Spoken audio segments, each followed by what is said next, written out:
नमस्कार दोस्तों। ऐसी होती है माँ की ममता, दिल छू लेने वाली कहानी। एक माँ की ममता, मातृ प्रेम जानकर आंखों में पानी आ जाएगा।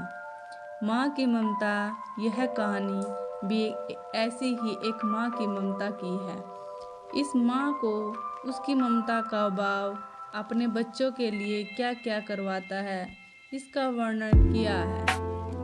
दापुर नाम का एक छोटा सा अविकसित गांव था। गांव का विकास नहीं, मतलब गांव में रहने वाले लोगों का विकास नहीं। इस गांव में कुछ 3-4 परिवार थे जो थोड़े बहुत खानदानी थे। बाकी सब मेहनत मंजूरी करके अपना जीवन गुजारते थे। इसी गांव में दीना नाम की एक विधवा औरत रहती थी। रहने के लिए छोटा सा घर था। 2 बच्चे थे, शायद एक 5 साल का और दूसरा 3 साल का ही होगा। दीना का पति बहुत मेहनती था। वो दीना को किसी चीज की कमी महसूस नहीं होने देता था, या कैसी भी हालतों में साथ नहीं छोड़ता था। कैसी भी परिस्थितियां हों, दोनों साथ मिलकर सामना करते थे। पर कौन जाने किस पर कौन सा अनर्थ कब आ जाए। दीना के जीवन में ऐसी घटना घटी। उसी घटना ने दीना के पति को दीना से छीन लिया। दीना को पति के गुजरने के बाद ऐसा लगने लगा कि मैं जिंदा तो हूँ, पर मुझ में जान नहीं है। परिवार चलाने के लिए अब दूसरा कोई नहीं था सिवाय दीना के। इसलिए कैसे भी करके दीना ने अपने बच्चों की खातिर खुद को उस दुख से अलग किया। कुछ दिन बाद घर में जो था वो समाप्त हो गया। अब खुद क्या खाए और अपने छोटे बच्चों को क्या खिलाए, ये समस्या उसके सामने खड़ी हो गई थी। बच्चों के लिए दीना को अभी कुछ काम करना ही था।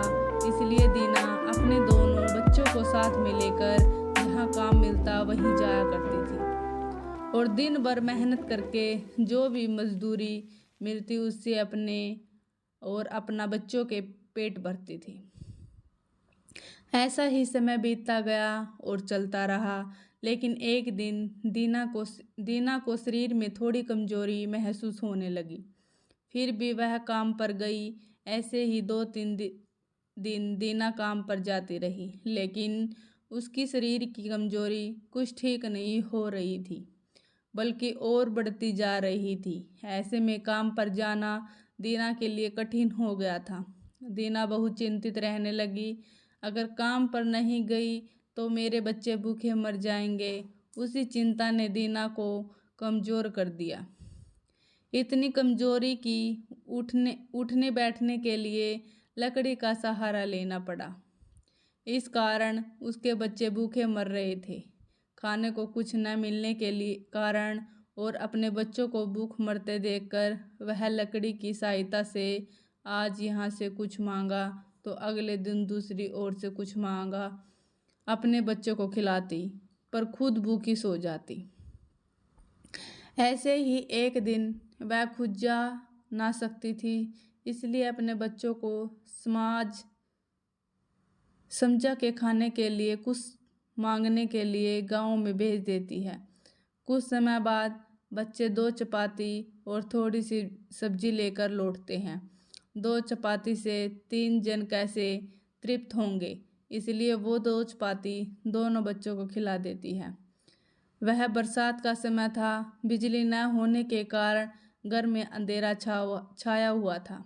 अंधेरे में ही वह अपने बच्चे को एक कमरे में सुला देती है और वह दूसरे कमरे में जाकर सो जाती है। रात को तेज बारिश होती है और बिजलियां जोर से कड़कती है। दीना को थोड़ी आराम मिलती है, इसलिए वह गहरी नींद में पड़ जाती है। ऐसे में दीना को एक सपना दिखाई देता है। वह एकदम तंदुरुस्त हो गई है, काम पर जाती है। वह सोचती है अपने बच्चों को काफ़ी समय से अच्छा खिलाया नहीं है, इसलिए वह अपने बच्चों के लिए स्वादिष्ट खाना बनाती है। बाद में अपने बच्चों और वह साथ में बैठकर खाना खाकर सो जाते हैं। आगे सपने में दीना ने देखा उसके बच्चे जिस कमरे में सोए हुए थे उस कमरे का छत गिरकर उसके दोनों बच्चे मर जाते हैं। सपने में से दीना एकदम उठकर खड़ी हो जाती है, जान में जान आ जाती है और अंधेरे में ही अपने बच्चों के कमरे की ओर चल पड़ती है। कमरे में जाकर अपने बच्चों को देखकर दीना चैन की सांस लेती है। उसी समय दीना को शरीर में ज़्यादा कमजोरी महसूस होती है, जिससे वह नीचे गिर जाती है और फिर वहाँ से उठ ही नहीं पाती। चैन की सांस दीना की सांस ले जाती है। दोस्तों, यही होती है माँ की ममता, जो मरते दम तक अपने बच्चों के खातिर जीने का जुनून रखती है। दोस्तों, यह छोटी सी कहानी आपको कैसी लगे, आप अपने विचारों को हमारे साथ ज़रूर शेयर करें। धन्यवाद।